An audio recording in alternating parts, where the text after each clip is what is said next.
Single candlestick pattern series میں آج جس کینڈل کا تعارف میں آپ کو کروا رہا ہوں اس کا نام ہے ڈوجی۔ ڈوجی ایک نیوٹرل کینڈل سٹک ہے۔ آپ نے دیکھا ہوگا سابقہ ویڈیوز میں یا بیرش کا ورڈ یوز کرتا ہوں یا بلش کا ورڈ یوز کرتا ہوں، تو اس کو میں نیوٹرل اس لیے کہہ رہا ہوں کہ یہ جہاں سے پرائس سٹارٹ ہوتی ہے ایٹ دی اینڈ وہیں پہ ختم ہو جاتی ہے، تو برائے نام سے اس کی باڈی ہوتی ہے اس طرح کی، تو اس کو ڈوجی کینڈل کہتے ہیں۔ اس کی جو کریکٹرسٹکس ہیں کہ یہاں سے لے کے یہاں تک جو اس کی وک ہوتی ہے، خالی جو اس کی باڈی ہے، یعنی یہ جو باڈی اینڈ پہ بچتی ہے جہاں پہ آرڈرز موجود ہیں، تو جہاں سے آرڈر ایگزیکیوٹ ہو چکے ہیں وہ جگہ اس کی جو کہلاتی ہے وک، تو وک کی بیس پہ اس کی مختلف شکلیں بنتی ہیں، تو ان شکلوں کی بنیاد پہ ہم اس کو پہچانیں گے۔ فی الحال آپ اس کے بارے میں اتنا جان لیں تعارفی ویڈیو میں کہ یہ ایک نیوٹرل کینڈل ہے۔ ان ڈیسیشن جب بھی مارکیٹ میں ڈوجی بننا سٹارٹ ہو جائے، سمجھیں کہ فی الحال ان ڈیسیشن ہے، تو کوئی بھی پارٹی انٹرسٹڈ نہیں ہے،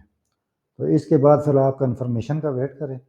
کہ ڈوجی کے بعد کس طرح کی کینڈل سٹک پیٹرن بنتی ہے، اس طرح کے پرائس ایکشن پہ اپنا ڈیسیشن لیں۔ جب ڈوجی بننا شروع ہو جائیں تو فی الحال ٹریڈنگ چھوڑ دیں اور مارکیٹ کو ڈیسائیڈ کرنے دیں کہ وہ کس سائڈ پہ جائے گی۔ اب اگر آ جائیں اس کی ٹائپ پہ، تو جیسا میں نے کہا تھا کہ یہ جو باڈی بچتی ہے اس کے بعد جو وک کا سٹائل ہوتا ہے یہ ڈیسائیڈ کرتا ہے۔ تو یہ جو پہلی اس کی قسم ہے وہ ہے اسٹینڈرڈ ڈوجی۔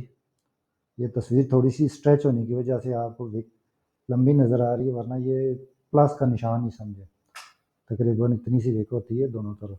بیچ میں یہ باڈی بچتی ہے۔ دوسری جو ہے dragon fly doji. Dragon fly آپ نے دیکھے ہوں گے، اگر آپ گاؤں دیہات سے تعلق رکھتے ہیں تو ہمارے ندی نالوں پہ ڈریگن فلائیز آتے ہیں، نہیں تو آپ گوگل کر کے دیکھ لیں۔ ڈریگن فلائی اس طریقے سے اس کی باڈی ہوتی ہے اور یہاں پہ اس کے ڈبل پار ہوتے ہیں، تو یہ ڈریگن فلائی ڈوجی ہے۔ اگر نیچے سے اتنی شرنک ہو جائے اور یہاں پہ باڈی، تو اپنی اپر وک کے پاس باڈی ہو تو وہ ڈریگن فلائی ہے، اور اسے جو نیکسٹ ہے وہ ہے گریو سٹون ڈوجی۔ نام سے ہی ظاہر ہے کہ یہ قبر کا پتھر ہے، تو قبر کا پتھر مطلب کہ یہاں پہ مارکیٹ ڈمپ ہو چکی ہے، اور ویسے تو ڈوجی ساری ان ڈیسیشن میں آتی ہیں، لیکن ڈریگن فلائی ڈوجی میں بائر نے اس کو یہاں پہ اس طرح سے چھوڑا ہے اور گریو سٹون میں سیلر نے اس کو اس طرح کا چھوڑا ہے۔ اور یہ اس کی چوتھی قسم ہے لانگ لیگ ڈوجی۔ تو اس میں یہ ہوتا ہے کہ جیسے یہ اگر پلس کا نشان ہے اور یہاں سے نیچے کی طرف وک زیادہ ہے، اس کی اوپر سے وک زیادہ ہے، تو لانگ لیگ میں یہی ہوتا ہے کہ یہ تقریباً نیچے سے تھوڑی اوپر ہوتی ہے اور درمیان سے تھوڑی کم ہوتی ہے۔ تو اس طرح کی شکل آپ کو نظر آئے تو آپ اس کو لانگ لیگ ڈوجی جو ہے نا کاؤنٹ کر سکتے ہیں۔ اب ایک ایک کر کے اگر میں آپ کو اس کا بتاؤں، سب سے پہلے اسٹینڈرڈ ڈوجی ہے۔ یہ اوپن اور کلوز سیم جگہ پہ ہوتی ہے، اس لیے اس کی شکل ایسی رہ جاتی ہے۔ یہاں سے مارکیٹ اوپن ہوئی تو پہلے اگر ادھر آئی،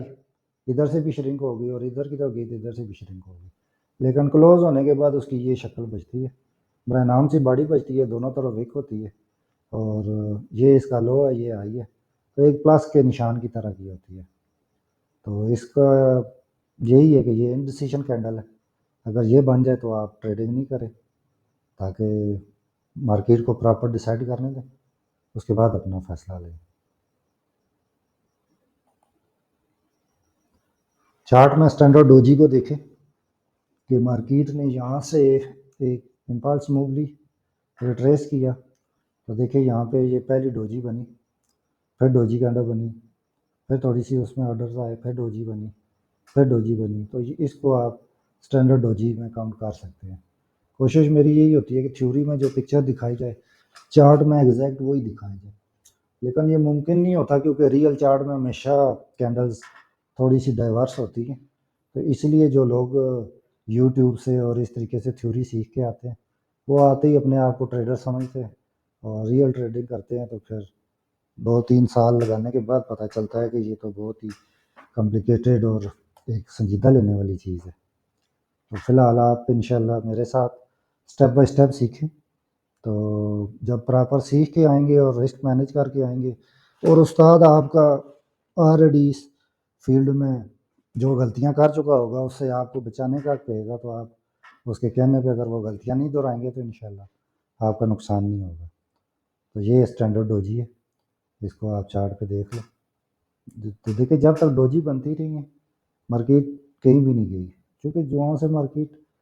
پرائس جس لیول سے سٹارٹ ہوتی ہے اسی پہ کلوزنگ دیتی ہے۔ تو دیکھیں ایک اندازہ لگائیں تو اسی لیول پہ کلوز ہوتی رہی ہے، اس کے بعد پھر یہ ایک بڑی کینڈل بنی ہے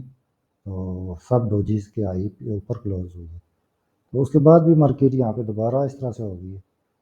تو یہ ڈپینڈ کرتا ہے کہ یہ تصویر کس ٹائم لی گئی ہے، کون سا سیشن چل رہا تھا، مارکیٹ کی کیا صورتحال تھی، کیونکہ مارکیٹ تو ڈائنامک چیز ہے، ہر لمحے بدل رہی ہوتی ہے، تو اس لیے ہمیں اس کو پراپر سیکھنا چاہیے تاکہ کوئی چیز رہ نہ جائے۔ تو انشاءاللہ میں آپ کو کمپلیٹ سکھاؤں گا۔